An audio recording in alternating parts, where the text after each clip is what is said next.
자, 오늘은 계속해서 특별 주제 제자도입니다. 가정 안에서 믿음을 지키세요.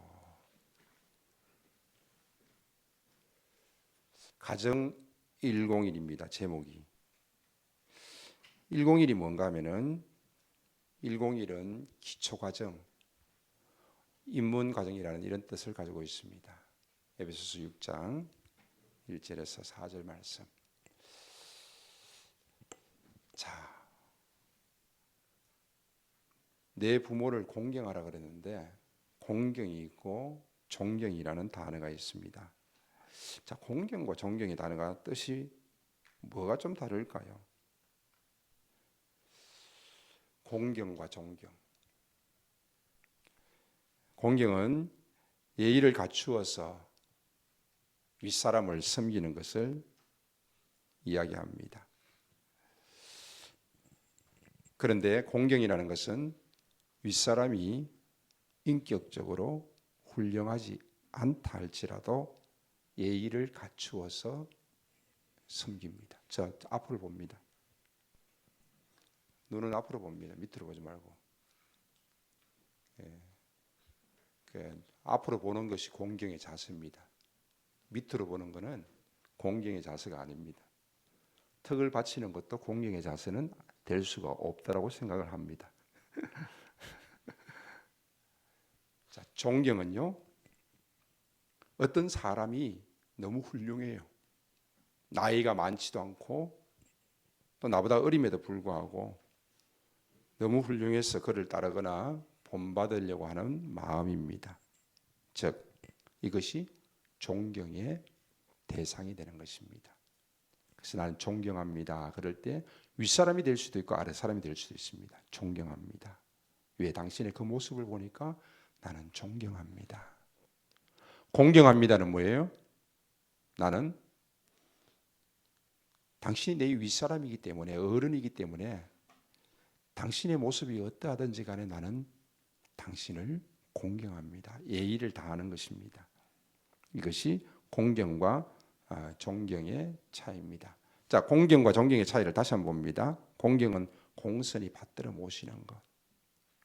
주로 부모님이나 스승이나 어른들, 도덕적 당위성에 따라서 마땅히 해야 할 도리입니다. 누구나 마땅히 해야 합니다. 목사님 봅니다. 눈. 그리고 예의를 갖추는 것입니다. 그리고 반드시 인격적으로 훌륭하지 않다 할지라도 공경하는 것입니다. 자, 그러면 존경은 남의 인격, 또 사상, 행위 이런 모든 것들을 받들어서 따르는 것입니다. 인격적으로 훌륭한 사람, 능력이나 업적이 뛰어난 사람 존경합니다. 자발적으로 우러나오는 마음입니다. 물론 공경도 자발적으로 우러나오면 좋겠습니다. 내면에 울린 마음속으로 높이 평가하고 본받으려는 모습입니다. 대상의 인품, 능력, 업적 등이 훌륭함을 인정합니다. 자, 공경과 존경은 조금 그 의미가 다르다고 할 수 있습니다. 내 부모를 공경하라. 이거는 뭡니까? 마땅히 해야 할 도리입니다. 스승을 공경하는 것도 마땅히 행해야 할 도리고, 어른을 공경하는 것도 마땅히 해야 할 도리입니다. 반드시 그 사람이 인격적으로 훌륭하지 않는다 할지라도 우리는 공경해야 합니다.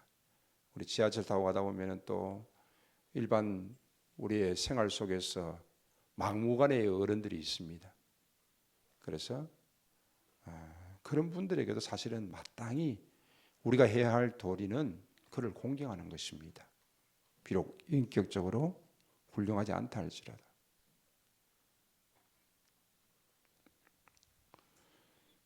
부모를 공경합니다. 부모를 존경합니다. 공경과 또 순종으로 또 이야기가 이어지는데 어떻게 다른가? 또 좀 이따가 순종과 복종에 대한 구분도 제가 한번 해보겠습니다.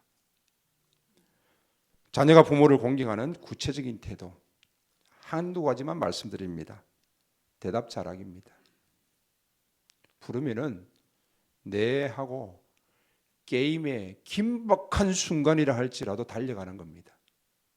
이거 다 하고가 아니고 자기 하던 일 딱 멈추고 부모님이 부르면은 네 하고 달려갑니다.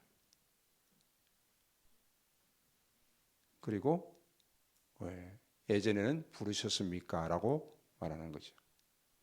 네 하고 달려가는 겁니다. 빨리 하던 일을 멈추고 그 부모를 공경하는 태도지요. 그렇죠. 교회에서 어른들이 부르시면 마찬가지입니다. 네 하고 달려가는 겁니다. 식사도 같이 잘하는 것도 부모를 공경하는 태도 중에 하나라고 할 수 있습니다. 또 부모가 자녀를 존중하는 방법은 뭘까요? 그죠? 세진아 그랬어요. 대답이 없어. 세진아 대답이 없어요. 세진아! 세 번 물었어요. 세 번째 부를 때는 목소리가 달라졌어. 이것도 부모가 자녀를 존중하는 방법이 될 수는 없습니다. 물론 세 번 부를 동안 대답을 안 하고 자기 할 일에 몰두했기 때문에 부모가 성질이 나지만 그 성질 난다고 해서 그렇게 하는 것도 아니라는 겁니다.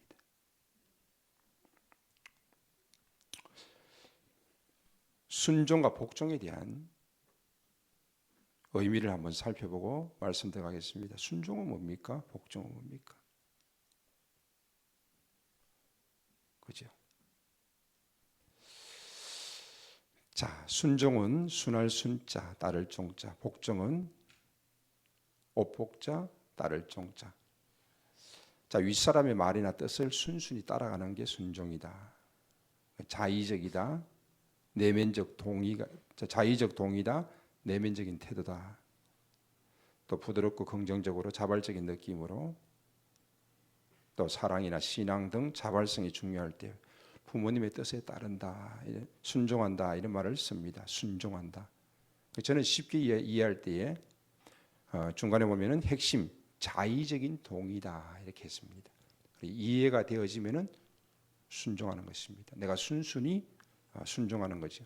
근데 복종은 뭡니까? 타의적인 명령의 수행에 따른 것입니다. 타의적인 명령 수행, 외적인 행동입니다. 명령에 의해 따르거나 때로는 강압적이고 거친 느낌들이 납니다. 군대에서, 직장에서, 또 상하 관계 속에서 생기는 일들입니다. 상관의 명령에 복종하는 것입니다. 그래서 성경은 때때로는 순종할 것을 요구하지만 때때로는 복종할 것도 요구하고요. 때때로는 순복이라는 단어도 씁니다. 순종과 복종이라는 단어를 함께 쓰기도 합니다. 그래서 순종하고 복종하라는 것입니다. 자, 이제 본론으로 들어갑니다. 자, 자녀는 부모에게 뭐 해야 된다? 순종해야 됩니다. 순종합니다. 자, 그러면은 자녀는 부모에게 무조건 복종하는 것이 아니라 순종하는 겁니다. 내가 자발적으로 순종하는 것도 있고 또 때로는 이해가 되어져서 순종하는 것입니다. 군대가 아닙니다. 가정은요. 아빠는 군대 장교가 아닙니다. 아빠는 별이 두 개고 나는 병사고 이런 개념으로 가는 게 아니지 않습니까? 예전에는 가부장적인 태도 속에서 그런 모습들이 우리 한국 가정 속에서 참 많이 있었습니다. 실제로 그렇습니다. 아빠가 말하는데 그러면 끝입니다. 아빠가 말하는데 그것은 아주 가부장적인 태도입니다. 지금 그렇게 통하는 시대도 아니고 그렇게 해서도 안 됩니다.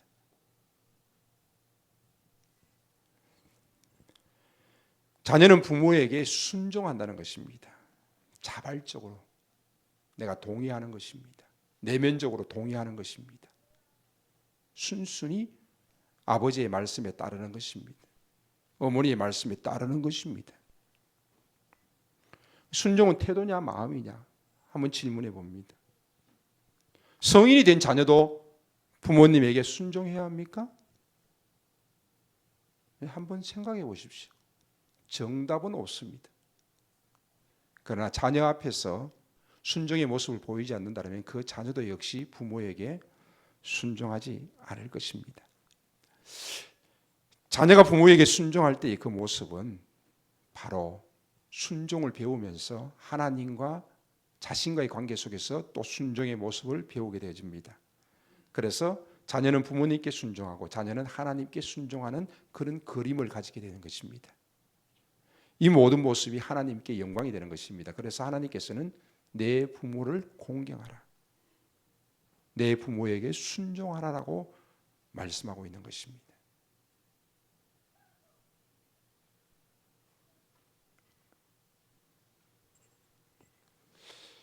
부모가 자녀를 가르치는 것은 자연의 질서입니다. 그리고 우리 사회에서는 또 부모가 가르치지 못하는 영역 속에서 교사가, 스승이 또 우리 자녀들을 가르치게 되어집니다. 어미가 새끼를 돌보는 모습, 어떤 동물들은 새끼를 돌보지 않는 경우도 있습니다. 그러나 대부분의 동물들은 자기 새끼를 돌봅니다. 본능입니다. 그리고 어미의 경험과 지혜가 있습니다. 부모는 자녀를 가르치는데 말로만, 입으로 가르치는 것이 아니라 순종하는 모습을 보이면서 가르치는 것입니다. 그래서 자녀는 부모의 뒷모습을 보면서 자란다라고 합니다. 부모가 말은 이렇게 하는데 행동은 달라요. 그러면 제대로 된 교육이 이루어질 수가 없는 것입니다. 부모는 하나님께 순종하는 모습을 가져야 하는 것입니다. 부모에게 순종하지 않는 것을 디모데후서 3장 1절에서 5절에서는 2절 말씀, 사람들이 자기를 사랑하며 돈을 사랑하며 자랑하며 교만하며 비방하며 부모를 거역하며 감사하지 아니하며 거룩하지 아니하며 경건의 모양은 있으나 경건의 능력은 부인하니 이 같은 자들에게서 내가 돌아서라. 돈을 사랑한다, 자기를 사랑한다, 이것은 우상입니다. 하나님을 섬기는 게 아니지요. 이런 죄와 더불어서 부모를 거역하며 라고 말씀하고 있습니다. 구약에서는 심지어는 자녀들을 돌로 쳐 죽이라는 것입니다. 부모를 거역하는 자.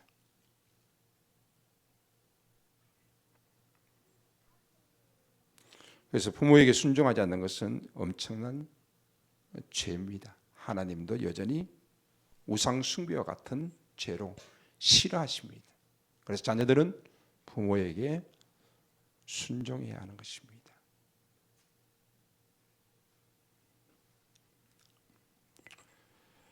D6 도어 포스터는 중요한 핵심, 우리가 새겨야 될 것에 대해서 말씀하고 있습니다. 따뜻하고 친절하며 배려심 있는 태도로 학습자들과 함께함으로써 긍정적인 학습 환경을 만들어 나갔어요. 지금 1번은 자녀들아 부모를 공경하고 순종하라는 것입니다. 즉 가정 속에서도 따뜻하고 친절하고 배려심 있는 그런 모습들이 있음을 통하여서 신앙 전수가 나타날 수 있다라면 좋겠습니다. 두 번째, 자녀는 부모를 공경하면은 하나님께서 복을 약속하십니다. 시편 128편에 그 약속이 기록되어 있습니다. 땅에서도 내가 장수하리라. 그럼 우리는 이것을 부모를 공경하면, 효도하면은 오래 산다라고 생각합니다. 물론 그러한 복도 있습니다. 그러나 땅이라는 것은 무엇입니까? 야베스가 기도했던 것처럼 하나님이여 내 지경을 넓게 하옵소서. 지경이라는 건 뭡니까? 땅의 지경이 넓혀진다는 것은 내 영향력이 넓혀진다는 것입니다. 그 영향력이 넓혀짐을 통하여서 내가 그 땅을 지배하는 것이 아니라 뭐예요? 그 땅 속에서 하나님의 영광을 나타내는 것입니다. 하나님의 나라를 나타내는 것입니다. 그리고 그 땅 속에서 하나님을 공경하는 것입니다. 하나님과 함께하는 복이 있습니다. 부모에게 순종하는 자는 또 하나님 말씀에 순종하고 부모와 더불어서 기쁨을 나누는 자는 하나님과 더불어서 또한 기쁨을 나눌 수 있음을 또 가르쳐주고 있습니다. 자녀가 부모를 공경하는 구체적인 태도는 조금 전에 말씀드렸듯이 대답 좀 잘했으면 좋겠어요. 대답 잘하기. 부르셨습니까? 식사 같이 잘하기.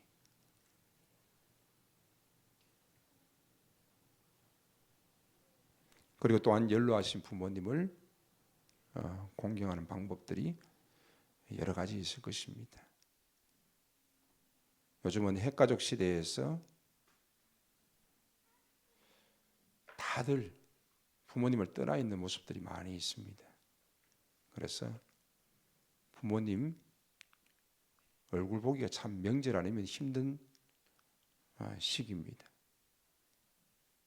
그래서 우리 3세대가 함께 예배한다는 것은 너무나도 귀하고 복된 일입니다. 우리 자녀들과 함께 예배한다는 것은 너무나도 귀하고 복된 일입니다.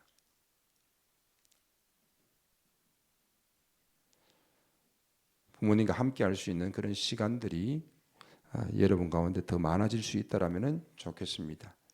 부모가 자녀를 존중하는 방법은 뭐니 해도 인격적으로 대하는 것입니다. 자녀 입장에 서서 이해하고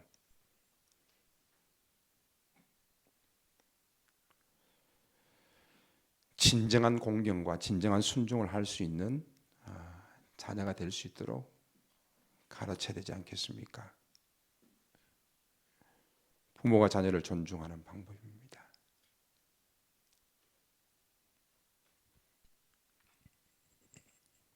어느 교회에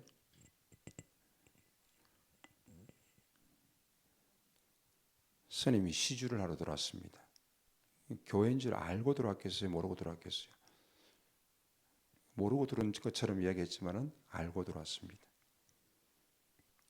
아이고, 여기 교회인데 어쩐 일로 오셨습니까? 그래서 들어오십시오. 그래서 1층 카페로 모시고 그 스님과 이야기를 어느 목사님이 하게 되어졌습니다. 이야기하는 가운데 이 탁발 스님은 72세입니다. 72세래요. 그런데 자기 엄마는 교회에서 종치는 권사님이었대요. 근데 그 엄마가 자기에게 했던 말이 하나 있는데 그 말이 지금도 자기는 가슴에 남아있어요. 무슨 말을 했는가 하면은 아세아나 기아나 현대나 옛날에 아세아 자동차 있었습니다. 현대차나 기아차나 다 차 만드는 공장이야. 무슨 말입니까? 기독교나 불교나 다 똑같은 거야. 이런 의미로 엄마가 그 아들에게 이야기했던 것입니다. 그래, 똑같아. 그 지나가는 한마디에 이 아들은 커서 탁팔성이 되어졌다는 것입니다. 너무 안타까운 일이죠. 그래서 이분이 성경도 많이 알고 세상 지식도 너무 많이 아는 거예요. 교회에 문을 목탁을 두드리면서 들어왔을 때는 아마도 자기에게 누군가 어떤 이야기를 해주기를 원했을 것입니다. 부모의 한마디는 이처럼 중요합니다. 아이에게 좋은 말을 해주는 부모들이 있습니다. 그러나 아이에게 막말을 하는 부모들이 있습니다. 그 좋은 말 한마디는 아이의 미래를 바꾸어 놓습니다.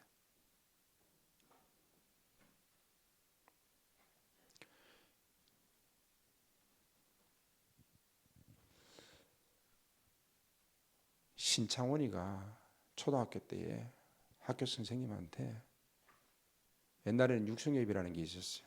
학교에 내는 돈이 있는데 육성예비라는 게 있었는데 돈도 못 내는 새끼가 무슨 학교 오냐고 욕을 했던 것입니다.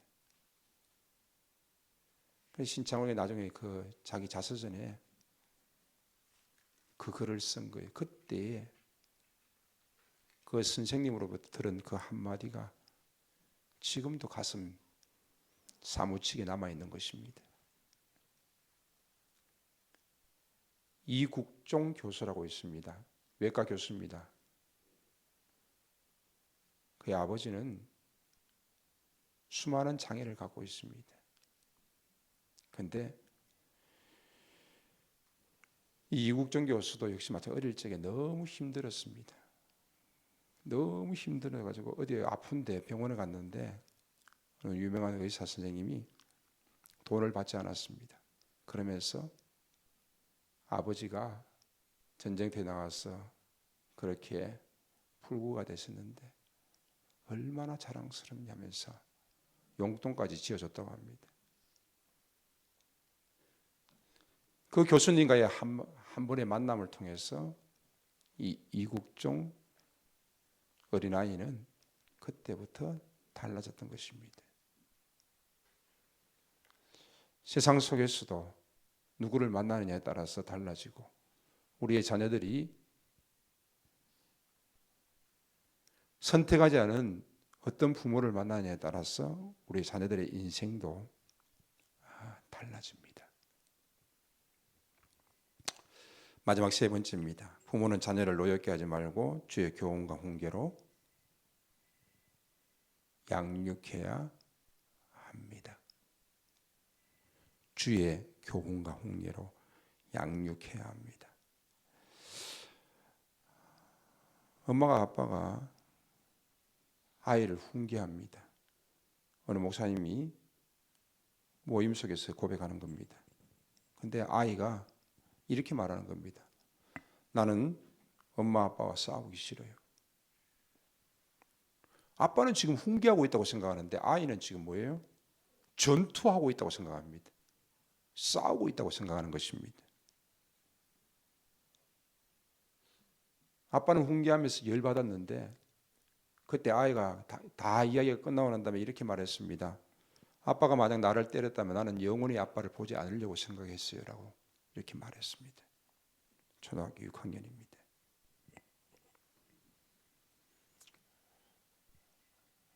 또 하나의 모습입니다. 이 모습은 두 가지의 모습은 다 목사님의 자녀들의 모습입니다. 두 번째는 권사님입니다. 엄마 아빠가 교회에서 참 열심히 해요. 이 목사님이 이 아이를 만났어요. 엄마 아빠는 교회에서 참 열심히 하는데 자기한테는 그렇지 않다는 거예요. 위에 형한테는 잘해주는데 자기가 둘째인데 자기한테는 그렇지 않다는 거예요. 그래서 너무 힘들어가지고 자기 나름대로 날짜를 잡아놓고 있은 거예요. 죽으려고.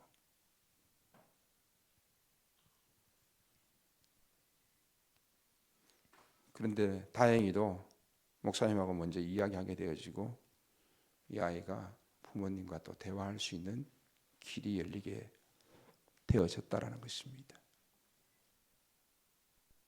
부모는 자녀를 노엽게 하지 말고 주의 교훈과 훈계로 양육해야 합니다. 지금 이 말씀은 우리 부모님들이 들으면 됩니다. 자녀들이 부모가 되었을 때 그렇게 하시면 됩니다. 왜 우리 엄마 아빠는 그렇게 하지 않느냐고 말하는 자녀는 여기서 한 명도 없을 줄로 압니다. 아이를 노엽게 하지 말라. 부모의 감정 노출하지 말라는 것입니다. 자녀를 인격적으로 대하라는 것입니다. 감정 노출해가지고 성질내가지고 된 경우가 없습니다. 애가 그걸 듣지 않습니다. 듣는 것 같지만 안 듣습니다. 도리어 역효과가 나는 것이 바로 부모의 감정 노출입니다. 그래서 잔소리를 키우는 것이 아니라 기도로 키우는 것이다 라는 말이 있습니다. 부모는 언제나 따뜻하고 온화하고 친구 같은 존재가 되면 좋겠습니다. 그래서 우리 딸아이들을 키우면 중학생만 되면 엄마 친구가 돼요. 엄마 친구. 근데 아들은 키웠는데 아빠하고 중학생만 되면 친구가 되는데 원수가 되네. 원수가. 친구가 돼야 돼. 자녀는 언제나 순종하고 부모님과 하나님께 기쁨이 되는 존재가 될 수 있다라면 좋겠습니다. 자녀를 노하게 만드는 것들 존 메가드가 7가지를 이야기했습니다. 지나친 훈육, 지나친 말이나 체벌들은 자녀를 노엽게 한다. 일관성이 없는 훈육. 형에게는 괜찮은데 동생에게는 안 되고, 지난번에는 괜찮았는데 이번에는 또 안 되고. 세 번째, 친절하지 않는 언어입니다. 심한 언어죠. 부모기 때문에 할 수 있을지 모르겠지만 부모기 때문에 하지 말아야 합니다. 네 번째, 편의 방임입니다. 방임에서 지나친 독립은 안정감과 사랑받지 못한 느낌을 준다. 나는 아이를 자유롭게 키울 거야. 자유를 줬어. 근데 아이는 부모가 나를 사랑하지 않는구나, 관심이 없구나라고 생각합니다. 여섯 번째는 과잉보호입니다. 너무 또 과잉보호하게 되어지면 아이에게 자유가 없어요. 자유 없는 울타리 속에서 아이들은 스트레스를 받는 것입니다. 일곱 번째, 성공을 강요하는 것입니다. 이러한 것들은 자녀들을 노엽게 만든다는 것입니다. 하나님은 가정을 제자 양육의 중심으로 세우셨고 믿음을 다음 세대로 전수하는 통로로 가정을 우리에게 주셨습니다. 이 땅에 주신 하나님의 가장 큰 선물은 가정이고 두 번째는 교회입니다. 예전에는 교회가 가장 큰 선물이고 두 번째가 가정이라고 이렇게 말하는 경우들이 참 많았습니다. 그러나 하나님이 첫 번째 주신 것은 아담과 하와를 통하여서 가정을 주셨고, 신약으로 와서 하나님께서는 예수 그리스도를 피로 값주고 사시며 교회를 주셨습니다. 물론 이스라엘 공동체 역시 교회의 모습입니다.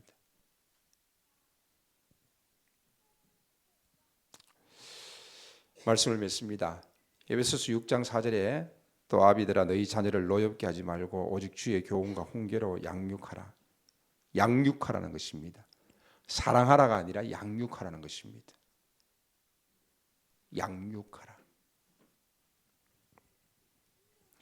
두 번째, 주님께 순종하는 자녀는 부모에게 순종한다. 부모님께 순종하는 자녀는 주님께 순종한다. 순종하는 자녀로 키우라는 것입니다.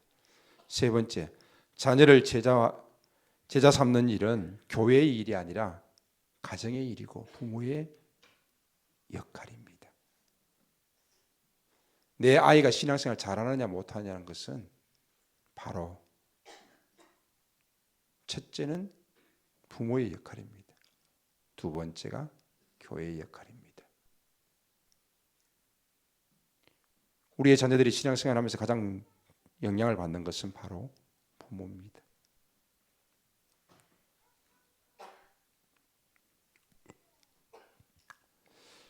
부모는 자녀가 그리스도를 따르는 방법을 가르칠 책임과 의무가 있습니다. 첫 번째는 예배의 모범을 가르쳐야 합니다. 우리 지금 아이들이 같이 앉아서 예배 드리고 있는데 아이들이 예배를 잘 드리고 있습니다. 우리 학생들이 눈 뜨고 멍 때리는 친구가 또 눈에 보이지만은 거의 대부분 아이들이 앞을 바라보면서 예배를 잘 드리고 있습니다.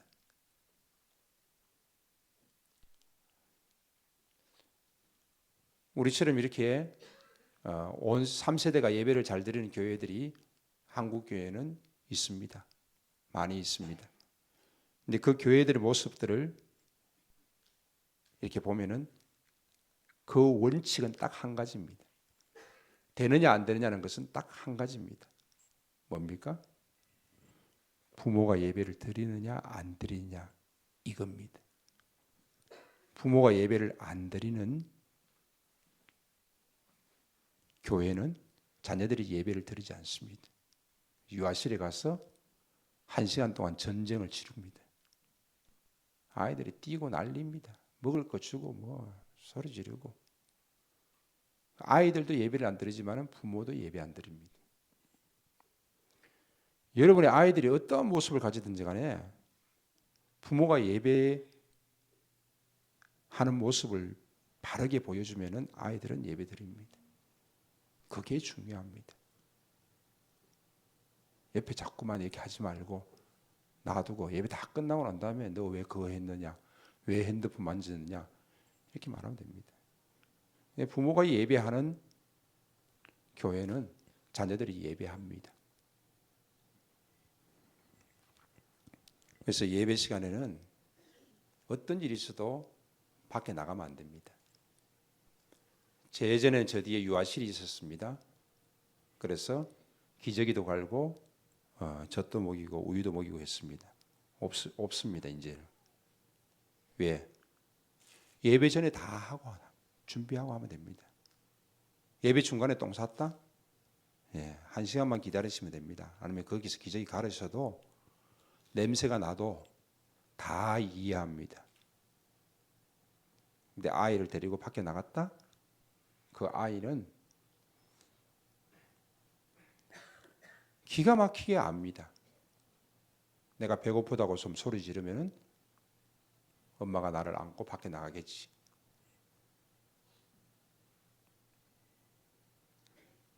나갔다 오면은 5분 나갔다 와도 설교 전혀 안 됩니다. 예배 안 됩니다. 예배 시간엔 산 제물처럼 정말 나가면 안 됩니다. 꼼짝하지 않고 예배를 드리는 모습을 부모가 자녀에게 보여주어야 합니다. 그리고 둘째는 일상의 모든 삶의 모습 속에서 부모가 자녀에게 보여주는 것입니다. 보여주어야 합니다. 기도하는 모습도 보여주고 찬송하는 모습도 보여주고 말씀을 읽는 모습도 보여줘야 됩니다. 보여주어야 합니다.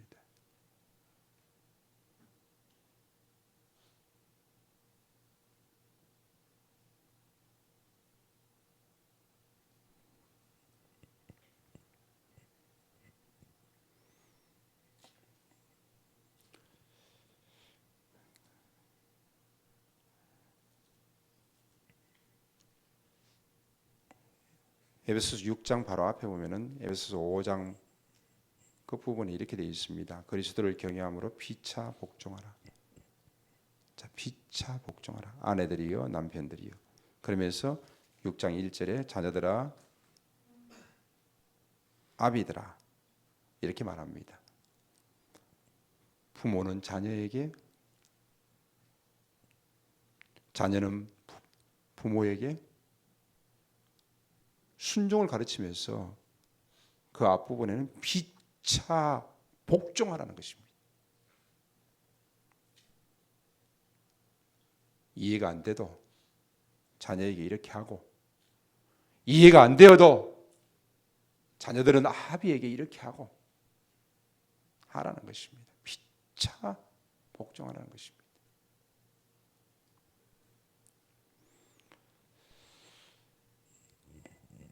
오늘도 우리에게 주어진 말씀들은 결코 쉬운 말씀들이 아닙니다.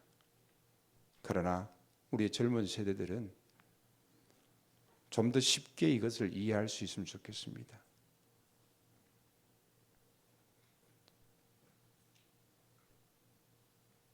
제가 한 번씩 기도할 때 이런 말을 합니다. 주님, 아버지입니다. 주님, 제가 어머니입니다. 이 말은 어떻게 보면은 정말 책임도 있고 의무도 있고 자녀들을 말씀으로 양육하고 사랑해야 될 그런 모습 속에서 다 하지 못한 부모의 안타까운 울부짖음도 있습니다. 주님, 제가 아버지입니다. 주님, 제가 어머니입니다. 자식이 조금이라도 잘못되면은 부모의 잘못 같습니다. 아비의 잘못 같고 어미의 잘못 같습니다.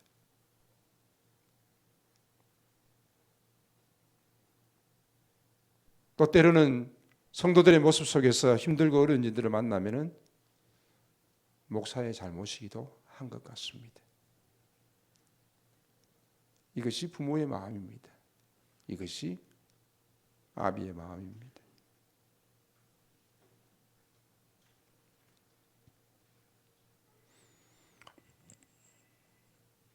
우리 정규승 권사님, 남편 이 집사님하고 같이 지금 예배를 드리고 있습니다. 지난주도 같이 오셔서 예배를 드려서 너무 반가워서 인사도 하고 막 그랬습니다. 그런데 지난 주일날 예배 오기 전에 그 한 주 전에 딸아이의 둘째 손주가 교통사고로 하늘나라 갔습니다. 고등학교 2학년으로 알고 있는데 우리 어린이집에도 나왔던 아이입니다. 엄마 아빠는 얼마나 안타깝겠고 또 할머니 할아버지는 또 얼마나 안타깝겠습니까?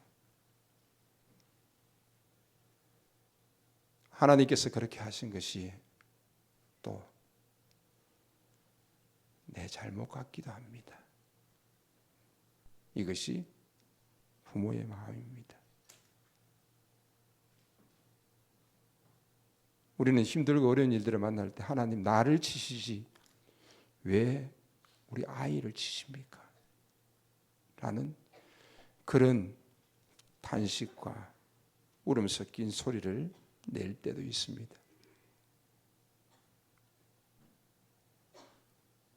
내가 잘못한 것으로 인해서 내가 매맞으면 좋은데 왜 내 아이가 하나님의 심판과 채찍의 징계를 맞아야 합니까? 라는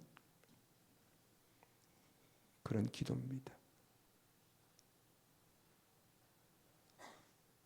사랑하는 여러분, 하나님께서 우리에게 주신 가정들, 또 우리의 가족과 자녀들, 또 우리의 부모님들, 정말 우리가 서로 사랑하면서 기도하면서 또 함께 기뻐하고 또 함께 울면서 주어진 삶 속에서 믿음으로 살아갈 수 있다라면은 참 좋겠습니다. 모두가 나를 떠나고 모두가 나를 싫다 하더라도 괴팍스러운 나의 모습 속에서도 늘 나와 함께 있고 나를 떠나지 않는 이가 있으니 바로 가족입니다. 풍성한 교회도 믿음의 공동체요, 믿음의 가족입니다. 그 가족 속에서, 믿음의 공동체 속에서 이런 아름다운 일들이 우리 가운데 있어지고 하나님의 기쁨이 될 수 있기를 바랍니다. 특별히 자녀들을 통하여서 하나님께 영광 돌리는 일들이 많아질 수 있기를 바랍니다. 기도하겠습니다.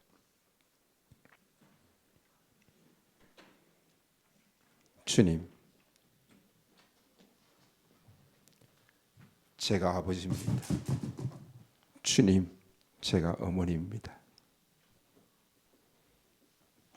그런데 아버지로서의 도리도 책임도 의무도 다하지 못하고 내 자녀가 믿음의 길을 걷지 못하고 하나님을 떠나 있는 모습 속에 있습니다. 하나님,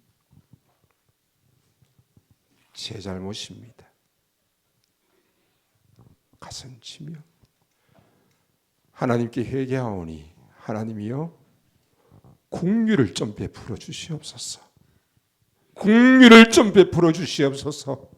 우리의 자녀들이 믿음으로 걸어갈 수 있도록 하나님이 은혜를 베풀어 주시옵소서. 이제 늦은 것 같지만 이제 우리가 할 수 있는 건 기도밖에 없습니다. 훈계도 교훈도 잘 되지 않습니다. 주여 울며 기도하오니 하나님이여 우리의 자녀들 가운데 크신 은혜를 베풀어 주시고 우리의 가정 속에서 또한 믿음의 공동체 속에서 주의 긍휼과 은혜를 구합니다. 주여 역사하여 주시옵소서. 마음이 상하고 찍힌 우리의 아비의 마음들을, 어미의 마음들을, 또한 우리 할아버지 할머니의 마음들을 주께서 위로하시고 지금까지 잘하지 못했지만은 이제부터라도 조금이라도 더 잘하기를 원하오니 주여 긍휼을 베풀어 주시옵소서. 예수님의 이름으로 기도하옵나이다. 아멘. 이제는 우리 구주 예수 그리스도의 은혜와 하나님 아버지의 무한하신 사랑하심과 성령 하나님이 함께 하시고 도우시며 인도하시고 교통하시는 역사가 사랑하는 우리 집사님, 권사님, 또 그 딸 가정 가운데, 또 우리의 믿음의 공동체 위에, 주의 몸된 교회 가운데, 우리의 삶의 모든 터전 가운데 이제로부터 영원토록 함께 있을지어다. 아멘.